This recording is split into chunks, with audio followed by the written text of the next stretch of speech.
What up, man? Now back to my regular scheduled program, mixtape review. Young Chris with Network 3. He dropped it off on the 28th, Black Friday, of course. Him and Don Cannon again went in and did their thing. 16 tracks. Far as features, you got DJ, Benny Siegel, Gordon, Wale, Tierra Whack, BJ, Chicago Kid, Neef Buck, Stunner Bam, YL, Rico Love, Freeway, C West, Fat and Danzler, and that's pretty much it. The first track, I'm Alive, he put that out a while ago. I remember that track. It was supposed to be for his album, I think by the same name if I'm correct, but that album never produced. I don't know why Young Chris still to this day haven't put out a debut album. He had some deal with Rico Love, I guess that fell through. But this is the track, you know what I mean, that was previously heard before. But the beat was melodic, jazzy type, storytelling at its finest. You gotta remember Young Chris and Neef Buck definitely from the Philly can spit.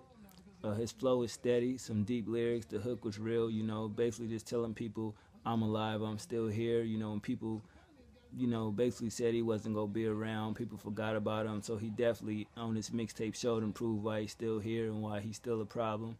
The closure, very hard beat, street lyrics. His flow was hard. He was talking that fly talk, no hook, just went straight in, spitting facts, spitting bars, and definitely was a good track. I fuck with it. I Reminisce featuring DJ, soulful hook, soulful beat. The hook got a good vibe to it. I definitely felt that vibe. His flow was ill. He did a lot of storytelling and broke down a lot of things, a lot of situations in that song. You know what I mean? His lyrics is real as shit. So that's basically what I got from this project, where it's like he going back in the past and revealing a lot of stuff. Um, Before I go on, talk about Rockefeller days, Jay-Z, Dame, the old days, a lot of street violence, his rap skills, the new style.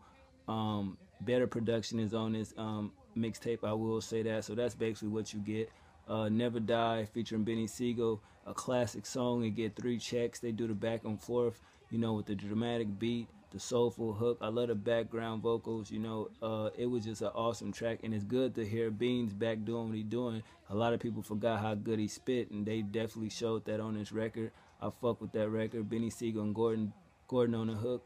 Definitely a dope record, man. Beans at his best. Glad to see he finally left that lean and shit alone, because some of them interviews had him looking crazy. Number 5, College Flow featuring Wale. I thought it was okay. I really expected, him and Wale to do something different, but it's kind of like he tried to do that whole Meek Mill house party thing again, and it just didn't go right. The beat was crazy. I love that sample. Both of them had, good verses as far as the wordplay off, college flow. It was cool, you know what I mean? Gave you that school vibe, but I just wasn't really feeling that record. Maybe it got to grow on me some more, but I just thought them two should have went in there better. Wale is a spitter, and definitely, I thought he could have been way better. Not saying that he lacked on it at the same time. Both of them can rap, so that's the song y'all came up with out of a studio session. I guess. Number 6, Can't Take Nothing featuring Tierra Whack. The beat was unique, but I thought the song was okay. The hook was cool. He was open about a lot of topics, you know what I mean? I like his flow on that record, but I just feel something was missing from that track, and I just feel it could have been better. Number 7, Work That Body. It's like the female orientated track. BJ the Chicago Kid definitely did his thing on that. He actually got a mixtape out now. Go check that out. I'll probably review that later this week. But basically the song was about, female, melodic beat, catchy hook. But to me, BJ made the song. Pretty much that's it. Class featuring Neef Buck.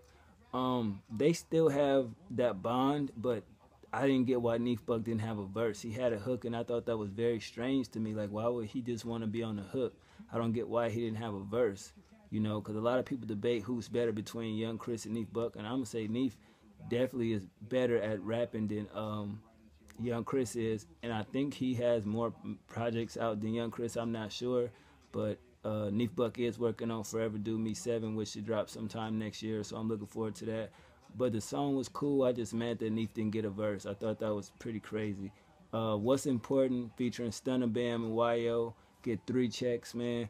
That was one of the realest songs. It was real deep. It was a very relatable song, you know, from what's important to you or what's important to the next person. But he definitely spoke on what's important to him, family, you know, taking care of them and things like that. So I thought that that was a very important track to have on here. Like I said, he really talks about his life and, you know, from past to present and where you want to go in the future. Number 10, All Night featuring Rico Love. I thought it was okay, but I just for some reason felt like that should have been a Fabulous track. Either Fab own it or Rico Love should have gave that track to Fab. You know what I'm saying? Because you got to remember when him and Rico Love was working together, you already know that most of the music that they was working on, Rico the producer, you know he kept most of it. So at the end of the day, I just feel like this track could have went to Fab. Fab just seemed like he would have killed it. So I thought that song was okay. Number 11, Better Stop. That get 3 checks. The jazzy piano beat, that really had my ears open. I love the great sample, and it was used as a hook. His wordplay was definitely the best on this song I ever heard.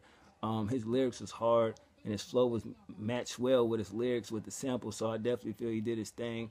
And it was a good record. I can't say it's not. You know, it get 3 checks, and at the end of the day, he showed improve on that record. The mixtape go up and down, you know, for some reason.